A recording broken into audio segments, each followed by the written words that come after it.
Before we wrap up the show, we want to do something that's off media. We're going to use the term off media loosely. We're not talking about vinyl records. Often we talk about things like CDs or cassettes, and we're kind of talking about cassettes. Yeah, and sort of vinyl records too, in a way. Yeah. There is this is a repress of this album. Back in 1983, there was a Christian rock band called The Prodigal that released this album called Electric Eye.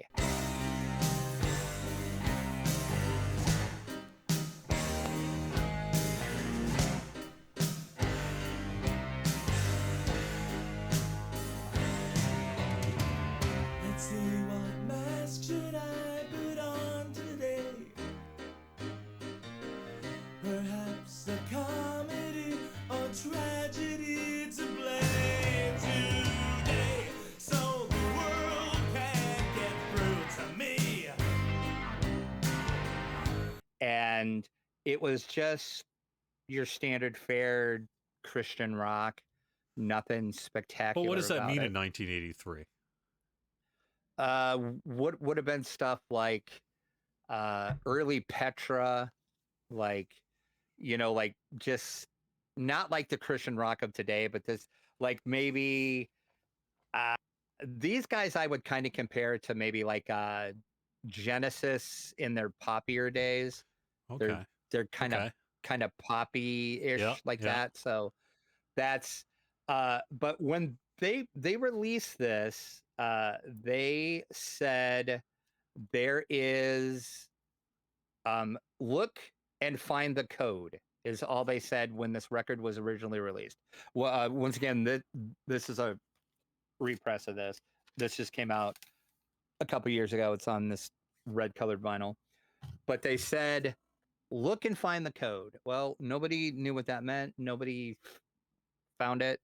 It was several years later, some college student, and once again, I don't know how in the world this college student figured this out.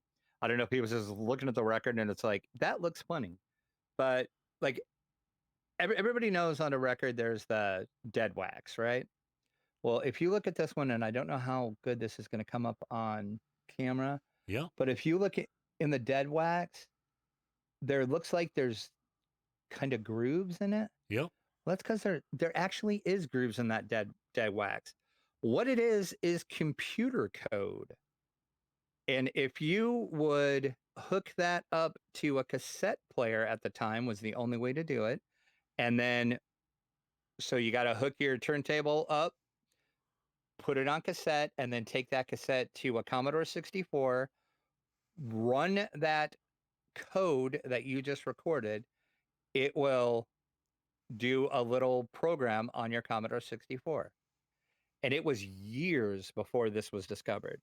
And there's a YouTube video that we can link. A man, he's has a YouTube channel that does a lot of Commodore 64 stuff. He actually went through and, to my knowledge, was the first time in like ever it was shown on the internet. But he went through the whole process of how he had to figure out how to get the data off the record. But yeah, it's just in that dead wax. If you play that and record that, then you can take it to your Commodore 64 and run it off of the cassette, and it will. I'm surprised in some ways it would have taken that long, because people, even of the era, although it would only be people who knew computers of the era, would have been familiar with the sound it made. That sound being a very specific sort of thing. Yeah. Let's see. And I want to just say, for example, a cassette player like this. This is a cassette deck that's in my collection here. This is a very classic General Electric auto level control integrated microphone tape deck. These things are collector's items these days, and I'm super glad I have one because it's exceptionally functional and it's got good inputs and outputs and things like that. And you can play the audio from something like that. I was just reading on the back because the back has the whole story of it. I guess it's after the stop groove, so it's not like if you're not Oh. at your turntable. So it's not like you're gonna hear that because it's gonna hit the stop groove. It's gonna just stop there, and they have it locked to where your stylus is not going to move. So you Yep. intentionally have to move it over past that stop groove to hear it. Now And, that is tricky. Okay, now that changes yeah. everything then, because if you wouldn't have, Yeah. if would even an automatic changer wouldn't have caught that. Yeah. Yeah. Oh, I don't know if interesting. that's showing up. I'll kind of shake that, but I'm gonna record some of the code so you can hear it. I don't know how long we're gonna play it because it's gonna be annoying. I can take care of annoying everyone. Okay. I can annoy everyone. Well, there you go. And Okay. here's the reason why. Because while I can't do exactly what you say, my off media here is a use for cassettes as computer programs. What is this? This is an Atari 2600 game. How can this be an Atari 2600 game, you ask? Well, it is due to a thing that came out during the Atari's life called the Starpath Supercharger. That's this thing. Which I have never even heard of this thing. Into an Atari cart panel and adds essentially memory, graphics capabilities. You can almost think of it like an old grandpa's style graphics card. But you would plug it in. Yeah. You would plug it in to your Atari 2600, and it's got a mono cable, 3¼ inch mono cable, and you would hook up your game tape, which is where the phrase game tapes comes from for those retro collectors out there, because they used to actually be tapes sometimes. Put it into your General Electric thing here, hit play, and then out of your stereo would come something like this.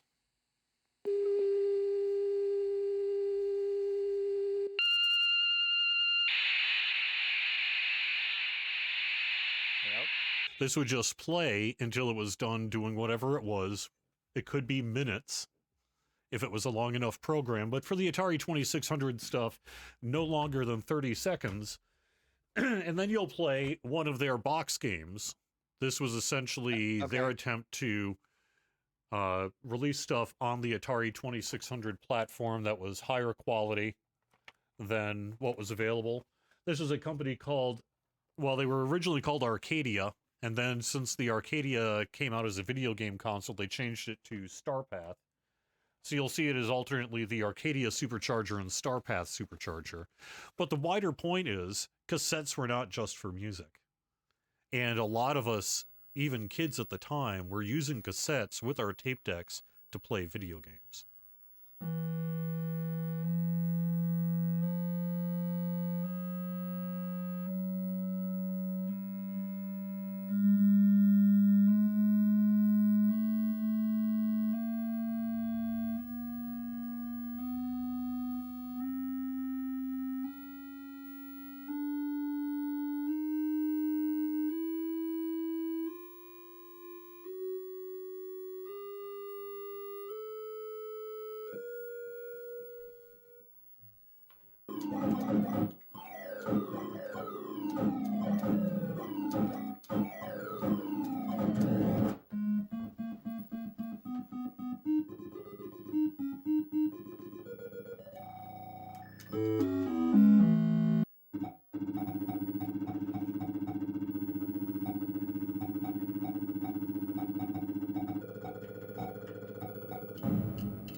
And apparently run Commodore 64 code as well. Before we wrap up episode 10, and thank you so much, Track, for being here with me today, I wanted to do one more, and this is an Atari 2600 one that has to do with music, that music being the rock band Journey, which is that one of the first bands to release a video game. There may have been others before this, but none I can think of. Maybe, I can't think of any. I think that was about the first. I think it went to the I can't think arcade of before the anybody either. 2600, but nonetheless, Journey Escape, the Atari 2600 game, which is quite the video game that includes in the arcade a pretty cool version of the song done kind of 8-bit style. And on the 2600, they tried to play Journey They using a tried. 2600.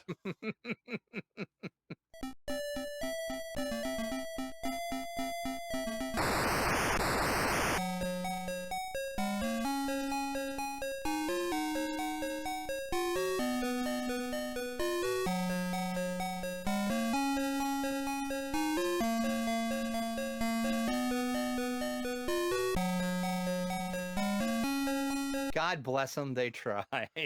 Good attempt. A for effort, guys. Yeah.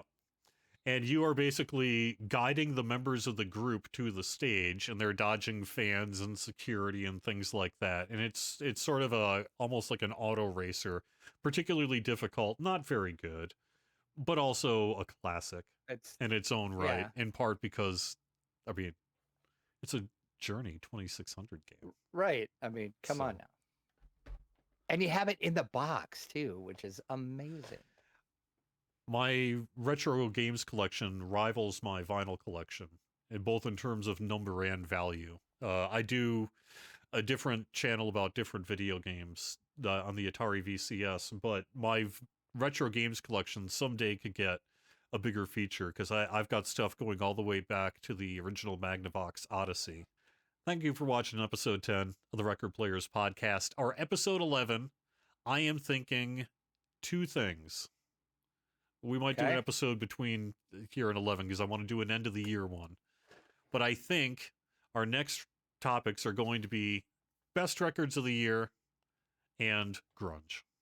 We're going to do our top 5 grunge and Oh, blow it out for a show you're f- here to start. You're finally gonna 2026. make me do my grunge list, huh? Yep. You You've know got a the few list months. the list I've been dreading this whole time because you're only gonna make me do 5. Okay. All right. So my problem is I don't have much grunge on vinyl.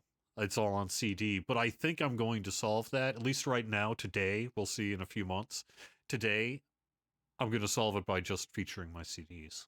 Because they're the original There you go. CDs. They count just fine. Yeah. So they're not vinyl records. They're still the original CDs. Still counts. We'll see. We'll see what happens, though, when the next time we watch the Record Players Podcast. Thank you so much for being here, everyone. Like and subscribe on YouTube if you would. If you're watching on TikTok, give us a little thumbs up and such. And thank you so much, Jack, for being here. Yep, thank you. As always.